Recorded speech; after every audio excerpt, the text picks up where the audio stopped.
Euh, Mesdames et messieurs, je vous salue. Alors, je voudrais donc parler du développement durable inclusif au Congo, enjeux, défis et perspectives communautaires. Alors, j'interviens parce que ça fait longtemps que nous parlons, qu'on parle chez nous du développement durable, qu'on parle de décentralisation,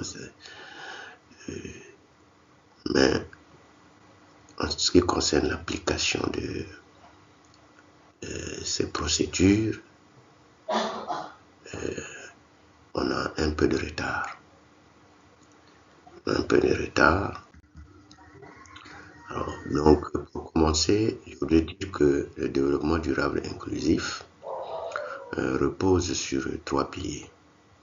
Il y a l'économie, l'environnement et l'inclusion sociale. Alors, nous savons que le Congo possède d'importantes ressources, mais connaît des difficultés de développement. Alors, la question centrale qui se pose, c'est que comment transformer le potentiel du pays en développement durable? Alors, on a un paradoxe congolais, c'est que nous avons des sols riches et fertiles. Nous avons des ressources forestières et aquatiques abondantes. Nous avons un potentiel agricole, touristique et énergétique élevé. Mais le chômage et les inégalités persistent. Alors, on note des insuffisances dans l'organisation. Il y a une faible organisation économique collective. Il y a des actions individuelles limitant la compétitivité, des difficultés de mutualiser les ressources et les investissements. Alors, nous avons des exemples qui ont réussi chez les autres. Par exemple, les achats groupés des commerçants ouest-africains. Chez les Westaf, ils mettent en place des fonds et c'est quelques individus qui vont acheter en gros. Quand ils les amènent, ils les distribuent. Ils les distribuent aux autres qui n'ont pas pu voyager ou ils distribuent à ceux qui n'ont pas de ressources, qui vendent et après finissent par rembourser. Et vous avez la solidarité économique des communautés chinoises et ouest-africaines.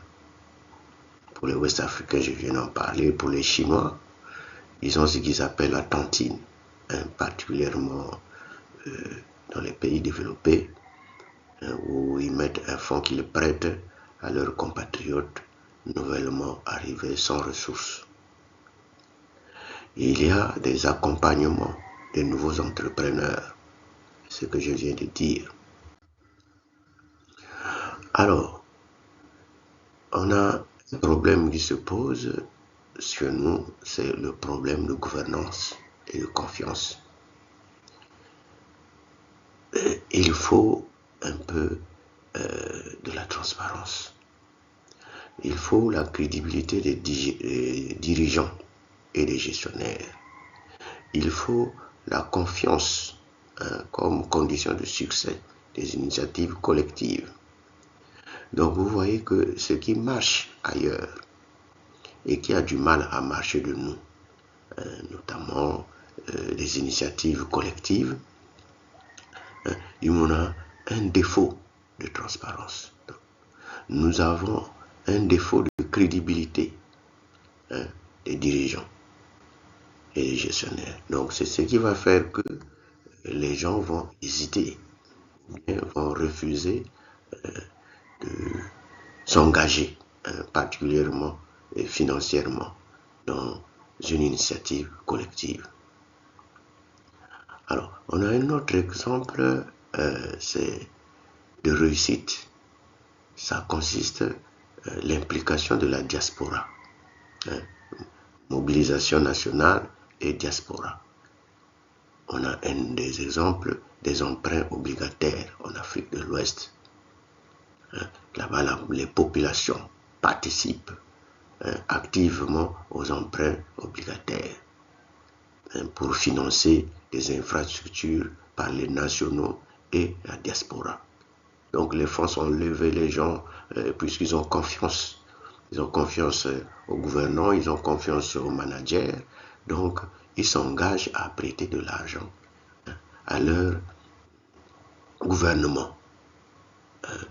Donc, parce que ça a une importance du sentiment d'appartenance nationale. Et ils sont fiers de leur pays.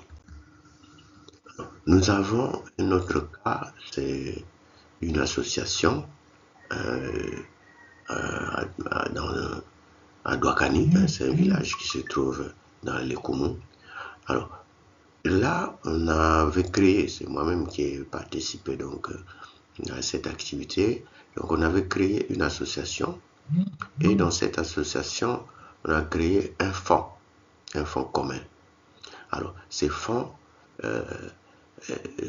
puisqu'il existe encore, est alimenté par les cotisations des adhérents, cotisations mensuelles.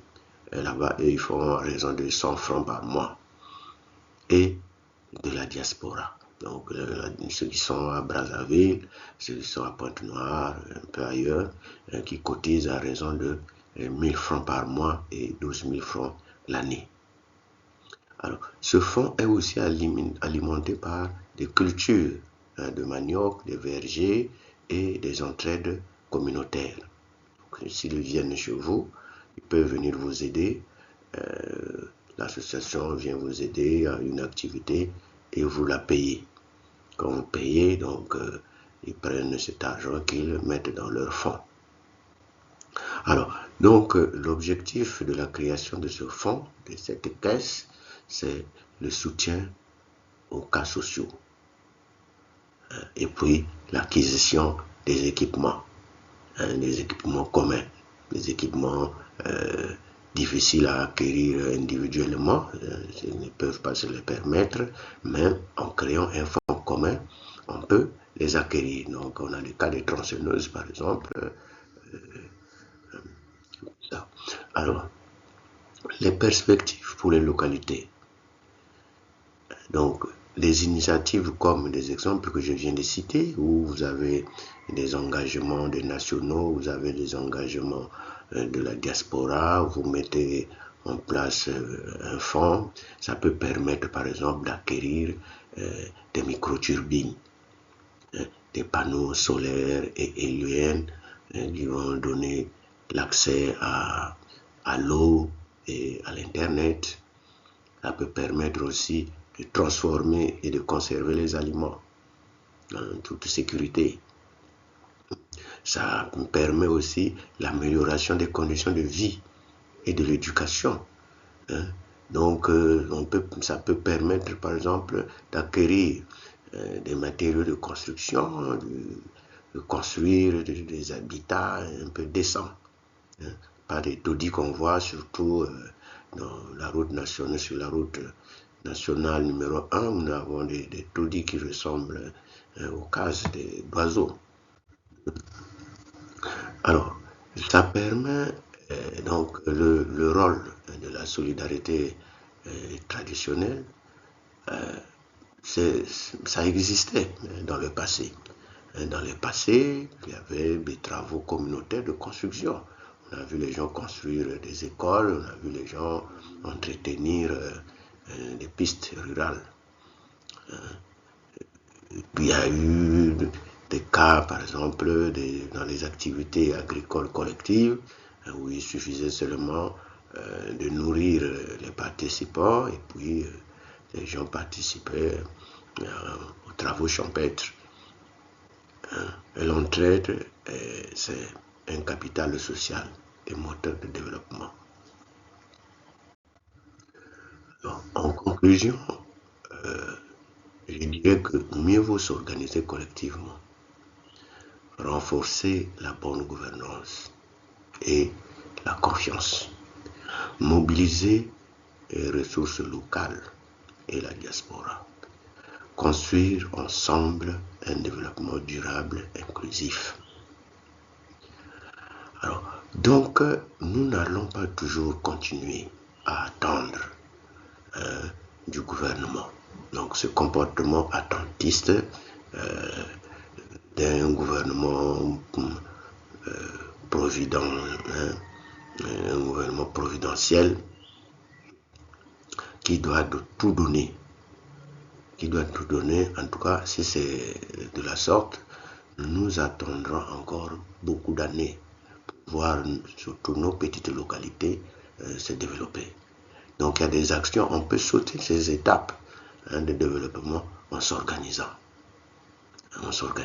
Maintenant, le problème qui se pose chez nous, c'est surtout le problème d'honnêteté, d'intégrité. Parce que pour réussir, là où les Burkinabés ont réussi, là où les Chinois ont réussi, où les gens mettent des sous, mettent les fonds à la disposition d'une organisation ou bien d'un gouvernement, il faut de la confiance. Et c'est là où nous devons beaucoup travailler, surtout dans l'éducation, dans le respect des textes. Donc, ceci étant, me voici donc au terme de mon exposé. À très bientôt.